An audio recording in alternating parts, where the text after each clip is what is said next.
আসসালামু আলাইকুম। নাফিসা তাবাসসুম স্বাগত জানাচ্ছি এনটিভির মধ্যরাতের খবরে। ক্রাউন সিমেন্ট শিরোনাম দেখছিলেন, এবার পুরো খবর। পদ্মার পানির ন্যায্য হিস্যা কোনো দয়া নয়, এটি বাংলাদেশের অধিকার উল্লেখ করে বিএনপি মহাসচিব মির্জা ফখরুল বলেছেন, এখানে কোনো দাদাগিরি চলবে না। শনিবার চাঁপাইনবাবগঞ্জে পদ্মা বাঁচাও শীর্ষক গণসমাবেশে তিনি এই কথা বলেন জামাতে ইসলামী ক্ষমতায় যাওয়ার জন্য মরিয়া হয়ে উঠেছে, নির্বাচন না করলে জামাতের অস্তিত্ব থাকবে না বলেও মন্তব্য করেন তিনি। সম সাজু ও শহীদুল হুদা অলোককে সাথে নিয়ে আরও জানাচ্ছেন হাসান মাহমুদ। ক্যামেরায় ছিলেন শরীফুজ্জামান রয়েল। বাঁচাও পদ্মা, বাঁচাও দেশ, সবার আগে বাংলাদেশ, এমন স্লোগান নিয়ে এবার তেভাগা আন্দোলনের ভূমি উত্তরের জনপদ চাঁপাইনবাবগঞ্জের এই গণসমাবেশ। নবাবগঞ্জ সরকারি কলেজ মাঠে আয়োজিত গণসমাবেশে মির্জা ফখরুল ইসলাম আলমগীর বলেন, প্রমত্ত পদ্মার বুকে এখন ধুধু বালুচর, এর পানি প্রাপ্তি এদেশের অধিকার। ভারত পাশে আছে, পানি বন্ধ করে দিবে, আপনার ওই সীমান্তে মানুষ হত্যা করবে, এই বড় দাদাগিরি আমরা আর দেখতে চাই না। আমরা দেখতে চাই যে ভারত আমাদের সঙ্গে সত্যিকার মর্যাদার ভিত্তিতে, সমান মর্যাদার ভিত্তিতে আমাদের সঙ্গে তার সহযোগিতা করবে।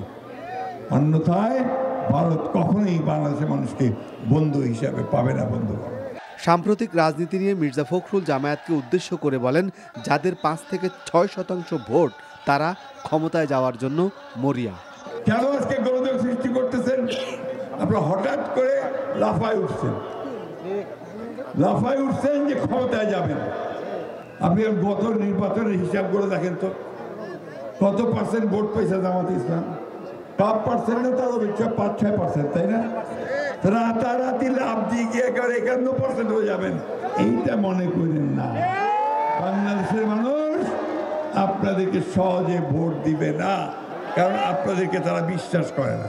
আপনারা ভালো হয়ে যান। আপনারা তো নির্বাচন করবেন, নির্বাচন না করে আপনাদের অস্তিত্ব থাকবে না। গণসমাবেশ থেকে পদ্মা নদীর পানির ন্যায্য হিস্যার দাবিতে গঠিত সমন্বয় কমিটির নেতারা পদ্মার পানির ন্যায্য হিস্যা দাবি তোলেন। এর আগে মহানন্দা নদীর উপর নির্মিত রাবার ড্যাম পরিদর্শন করেন বিএনপি মহাসচিব Mirza Fakhrul Islam Alamgir. Hasan Mahmud, NTV news, Dhaka. Jamaate Islami secretary general মিয়া গোলাম পরোয়ার বলেছেন, এবারে নির্বাচন 2014, 18 ও 24 সালের মতো হলে জাতির ভাগ্যে চরম দুর্ভোগ নেমে আসবে। শনিবার সকালে মোটরসাইকেল শোভাযাত্রার উদ্বোধনকালে খুলনা 0 পয়েন্টে পথসভায় তিনি এ কথা বলেন। গোলাম পরোয়ার বলেন, জামাতে ইসলামী ক্ষমতায় গেলে নতুন একটি বাংলাদেশ গড়া হবে। নির্বাচনকে কালো টাকার প্রভাব মুক্ত রাখার আহ্বান জানিয়ে মিয়া গোলাম পরোয়ার শান্তিতে থাকার জন্য দাঁড়িপাল্লায় ভোট দেওয়ার জন্য সকলের প্রতি আহ্বান জানান।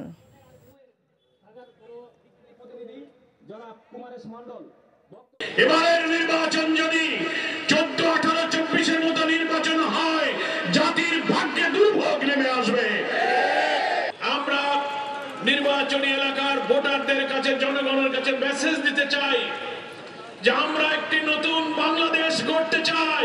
ভোট কেন্দ্রগুলো পাহারা দেবেন, ভোটারদের জন্য ভয়ভীতি, কালো টাকা দিয়ে প্রচন্ড চাপ সৃষ্টি করা না হয়। প্রত্যেক দল এবং প্রার্থী সমান সুযোগ দিয়ে যেন নির্বাচনী কাজ করতে পারে। একটি দল গণভোটে না ভোটে দেওয়ার ক্যাম্পেইন শুরু করেছে, যা গণ অভ্যুত্থান চেতনা বিরোধী, এমন মন্তব্য করেছেন জাতীয় নাগরিক পার্টি এনসিপির সদস্য সচিব আক্তার হোসেন। শনিবার রাজধানীর কৃষিবিদ ইনস্টিটিউটে এক আলোচনা সভায় এই মন্তব্য করেন তিনি।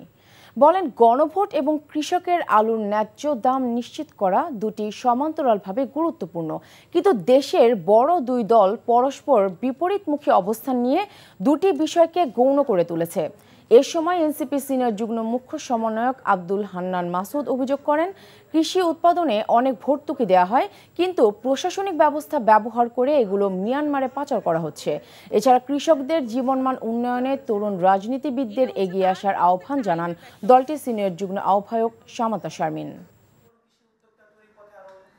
দুইটা বড় দল কৃষি পণ্যের ন্যায্য দাম এবং সংস্কারের জন্য গণভোটকে মুখোমুখি দাঁড় করিয়েছে। একটি দল কৃষি পণ্যের ন্যায্য দাম চাওয়ার কথা বলে জনগণের প্রত্যাশিত রাষ্ট্রীয় ব্যবস্থার যে সংস্কার, সেটাকে গৌণ করে ফেলছে।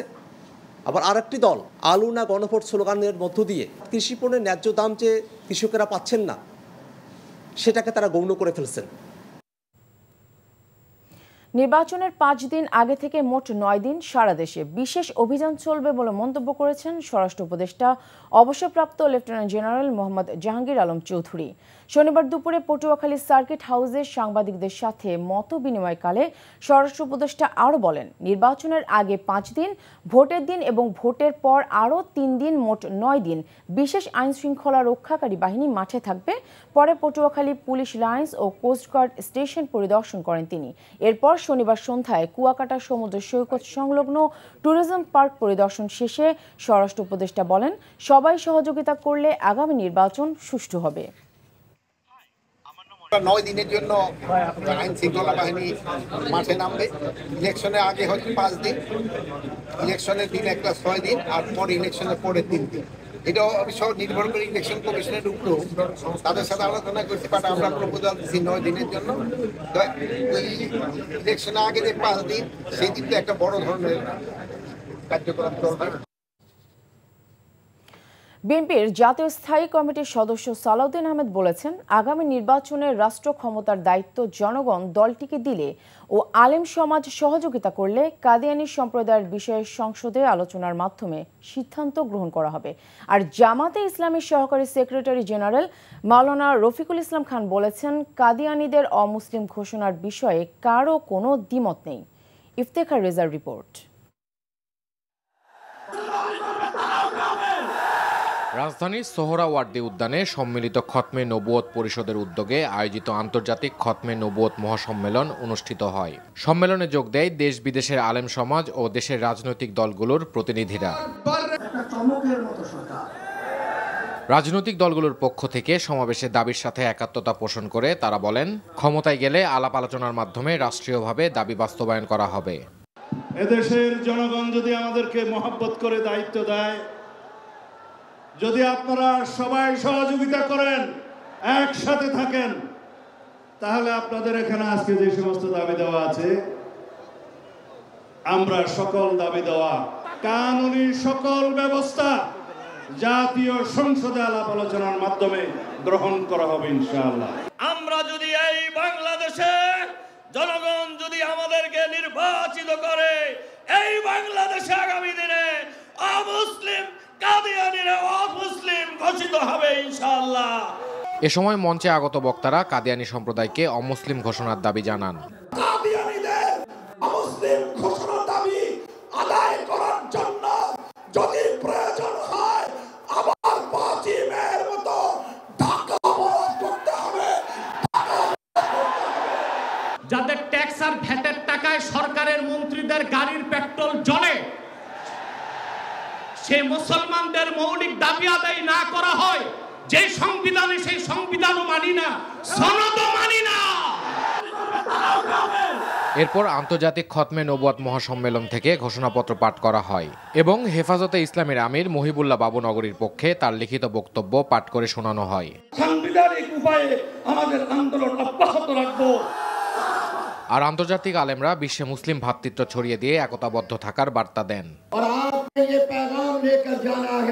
ইফতেখার রেজা, এনটিভি নিউজ, ঢাকা। প্রেমের ফাঁদ, ব্ল্যাকমেইল আর মোটা অঙ্কের টাকা হাতিয়ে নেওয়ার জন্য রংপুরের ব্যবসায়ী আশরাফুল হকের হত্যাকাণ্ড বলে র্যাবের কাছে স্বীকারোক্তি দিয়েছে আসামি। তবে গোয়েন্দা পুলিশের কাছে দেয়া অপর আসামির তথ্যে জানা যায়, ত্রিভুজ প্রেমের গোলক ধাঁধায় পড়ে এই হত্যাকাণ্ড। শনির আখড়ার যে বাসায় আশরাফুলকে হত্যা করে টুকরো টুকরো করা হয়েছে, সেই বাসা থেকে একাধিক আলামতও জব্দ করেছে আইনশৃঙ্খলা রক্ষাকারী বাহিনী। এই ঘটনায় গ্রেফতার জরেজুল ও শামিমাকে শনিবার 5 দিনের রিমান্ডে নিয়েছে পুলিশ। বিস্তারিত জানিয়েছেন নাহিদ প্রিন্স। একসময় যে বন্ধুত্বের সম্পর্কের উপর ভরসা করেছিলেন আশরাফুল হক, বিশ্বাস করে অসুস্থ বাবাকে ফেলে বন্ধুত্বের টানে রংপুর থেকে ঢাকায় ছুটে এসেছিলেন, সেই সম্পর্কই হঠাৎ শীতল আর হিংস্র হয়ে ওঠে। বন্ধুত্বের আড়ালে সাজানো হয় নির্মম হত্যার নীল নকশা। তার প্রমাণ 26 টুকরো অবস্থায় ড্রামে ভরা তার নিথর দেহ, যা উদ্ধার করা হয় হাইকোর্টের সামনে থেকে। হত্যার পর আলামত গায়েব করার জন্য আশরাফুলের মৃতদেহ কিভাবে কোথায় ফেলা হবে তা ভাবতে সময় নেয় ২৪ ঘন্টা।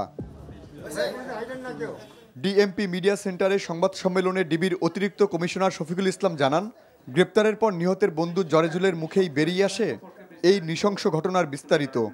জরেজুলের কথা মতো যে সে নিজে হাতে মেজের ভিতরে ওই লাশটা টুকরা টুকরা করে ড্রামের ভিতরে পলিথিন দিয়ে মুখে উঠায় তার উপর চাল দিয়ে তারা আনুমানিক 2টের দিকে একটা সিএনজি করে দুনিয়া থেকে ঢাকার দিকে চলে এসে হাইকোর্টের সামনে ফুটপাতে সিএনজিটা দাঁড় করে ড্রাম 2টে নেমে সিএনজিকে বিদায় করে দিয়ে সিএনজি চলে গেল পরে তারা ড্রাম 2টে ওখানে রেখে তারাও ওখান থেকে রিক্সা যোগে সায়দাবাদ যায়। এই ঘটনায় মাস্টারমাইন্ড হিসেবে প্রেমিকা শামীমাকে গ্রেপ্তার করেছে র্যাব।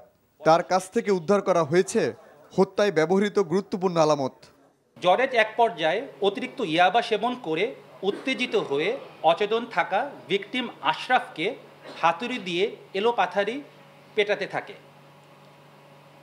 তার আঘাতে এবং মুখ স্কচ টেপ দিয়ে বাঁধা থাকায় শ্বাস না নিতে পেরে ঘটনাস্থলে ভিকটিম আশরাফুল মৃত্যুবরণ করেন।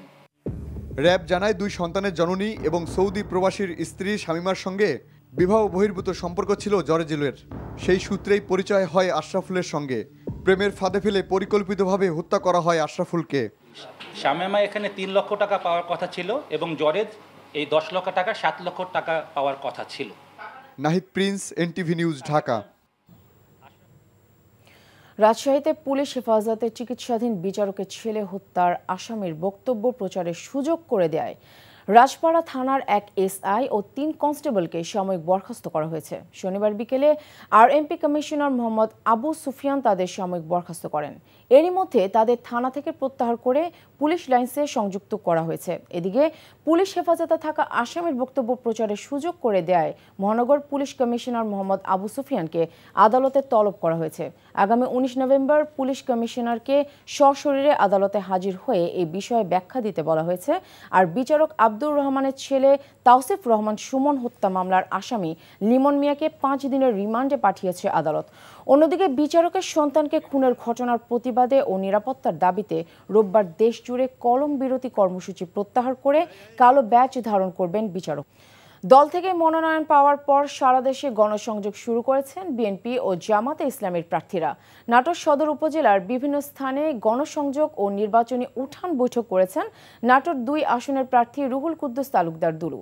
দুর্নীতিতে 3বার চ্যাম্পিয়ন হওয়া একটি দলকে জনগণ আর ভোট দিবে না বলে মন্তব্য করেছেন জামাতে ইসলামীর নায়েবে আমির ডক্টর আব্দুল্লাহ মোহাম্মদ তাহের।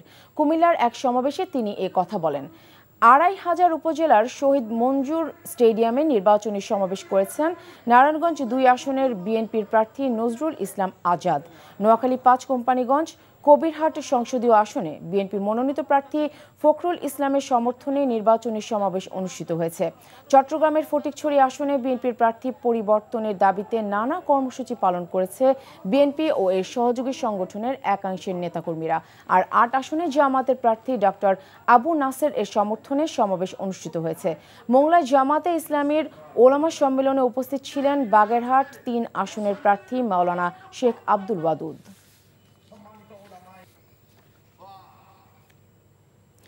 আগামী জাতীয় সংসদ নির্বাচনে ঢাকা 12 আসন থেকে বিএনপি নেতা আনোয়ারুজ্জামান আনোয়ারকে নমিনেশন দেওয়ার দাবিতে বিক্ষোভ মিছিল করেছেন বিএনপির নেতাকর্মীরা। শনিবার বিকেলে রাজধানীর ফার্মগেটে অবস্থান নেয় বিএনপির নেতাকর্মীরা। তাদের অভিযোগ, আওয়ামী লীগের শাসনামলে ঢাকা মহানগর উত্তরের সবচেয়ে বেশি নির্যাতিত নেতা আনোয়ারুজ্জামান।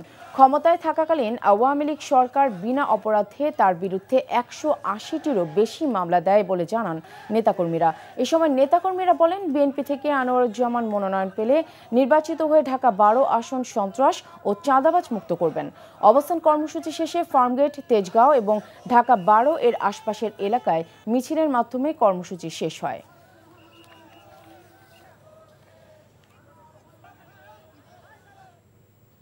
আগামী দিনে সমতার ভিত্তিতে বৈষম্যহীন বাংলাদেশ বিনির্মাণে সমাজের পিছিয়ে পড়া জনগোষ্ঠীর ন্যায্য মজুরি নিশ্চিতের বিকল্প নেই। এজন্য শ্রমিকদের অধিকার আদায়ে শ্রম সংস্কার কমিশনের সুপারিশ বাস্তবায়ন এখন সময়ের দাবি। শনিবার সকালে রাজধানীর আইডিইবি ভবনে শ্রম সংস্কার কমিশনের সুপারিশ বাস্তবায়নের লক্ষ্যে বাংলাদেশ শ্রমিক কল্যাণ ফেডারেশন আয়োজিত আলোচনা সভায় এসব কথা বলেন বক্তারা। শ্রমিকদের বেতন ভাতা বৃদ্ধি, কর্মী ছাঁটাইকরণ বন্ধ করা সহ তাদের কল্যাণে নানা দাবি তুলে ধরেন তারা। মালিকদের শোষণমূলক মনোভাব পোষণ পরিহার করে শ্রমিকদের কল্যাণে এগিয়ে আসার আহ্বানও জানানো হয়। শ্রম অধিকার বাস্তবায়নে সবাইকে ঐক্যবদ্ধ হওয়ার তাগিদ দেন শ্রমিক নেতারা। এ সময় বিভিন্ন শ্রমিক ফেডারেশন ও ইউনিয়ন সহ সংশ্লিষ্ট বিভিন্ন সংগঠন অংশগ্রহণ করে। ইনার হুইল ডিস্ট্রিক্ট 328 এর উদ্যোগে রাজধানীর মহাখালী ডিওএইচএস এ বৃক্ষরোপণ কর্মসূচি অনুষ্ঠিত হয়েছে। শনিবার সকালে ডিওএইচএস এর সেন্ট্রাল পার্কে অনুষ্ঠিত এই কর্মসূচিতে সংগঠনের সদস্যরা প্রায় 50টি গাছের চারা রোপণ করেন। আয়োজকরা বলেন, জলবায়ু পরিবর্তন ও ক্রমবর্ধমান দূষণের সময় সবুজায়নই হতে পারে টেকসই সমাধান। তারা জানান, বায়ু দূষণ ও বায়ু দূষণের প্রভাবে প্রতিনিয়ত মানুষ নানা স্বাস্থ্য ঝুঁকিতে পড়ছে। দায়িত্বশীল আচরণ ও পরিবেশ বান্ধব অভ্যাস ছাড়া এই সংকট কাটানো সম্ভব নয় বলেও মন্তব্য করেন তারা। আসন্ন জাতীয় সংসদ নির্বাচনে প্রবাসী ভোটারদের অংশগ্রহণ সহজ করার লক্ষ্যে এবং ভোটাধিকার প্রয়োগে উৎসাহিত করার জন্য লন্ডনে সেমিনার অনুষ্ঠিত হয়েছে। Policy for good governance UK এই সেমিনারের আয়োজন করে। মাহবুবা জিয়াবিনের সঞ্চালনায় অনুষ্ঠানের প্রধান আলোচক ছিলেন মোখলেসুর রহমান চৌধুরী। প্যানেল আলোচক ছিলেন barrister Mahbubur Rahman, barrister Mehnaz Mannan, Bangladesh press club UK সভাপতি শাকিল হোসাইন, নাসির আহমেদ শাহিন ও নাজমুল হুদা সাগর। সেমিনারে অন্যদের মধ্যে বক্তব্য দেন ব্যারিস্টার মাহবুব তোহা, ব্যারিস্টার কানিশ ফাতেমা, ডালিয়া লাকুরিয়া, সাইফুল ইসলাম মিরাজ, আরিজ আহমেদ ফারুক, হোসেন ও আলাউদ্দিন রাসেল সহ আরও অনেকে। আলোচকরা প্রবাসীদের ভোটাধিকার দিয়ে ভোট প্রদান প্রক্রিয়া জটিল না করার জন্য নির্বাচন কমিশনের প্রতি আহ্বান জানান। প্রবাসের খবর। আসন্ন সংসদ নির্বাচনে ধানের শীষের পক্ষে ঐক্যবদ্ধভাবে কাজ করতে প্রবাসীদের প্রতি আহ্বান জানিয়েছেন কুয়েত বিএনপির নেতারা। এনটিভি কুয়েত প্রতিনিধি আলামিন সরকার জানান, কুয়েতের সেবদি কাবাদে ঐতিহাসিক বিপ্লব ও সংহতি দিবস উপলক্ষে আলোচনা সভায় এই আহ্বান জানান তারা। নির্বাচনী গণসংযোগ কমিটি কুয়েত কর্তৃক আয়োজিত সভায় প্রধান অতিথি ছিলেন কুয়েত বিএনপির সাবেক সভাপতি মাহফুজুর রহমান। সঞ্চালনা করেন নির্বাচনী গণসংযোগ কমিটি কুয়েতের আহ্বায়ক ইকবাল হোসেন ও সচিব আব্দুল কাদের মুন্সি। প্রধান বক্তা ছিলেন কুয়েত বিএনপির সাবেক সদস্য সচিব শওকত আলী। বিশেষ অতিথি ছিলেন ঢাকা জেলা বিএনপির যুগ্ম সম্পাদক চুন্নু মোল্লা ও কুয়েত বিএনপির সিনিয়র সহসভাপতি আব্দুল কাদের মোল্লা সহ অন্যরা। সব ষড়যন্ত্র মোকাবেলা করে বিএনপি বিজয়ী হবে বলে আশা প্রকাশ করেছেন সৌদি আরব বিএনপি নেতারা।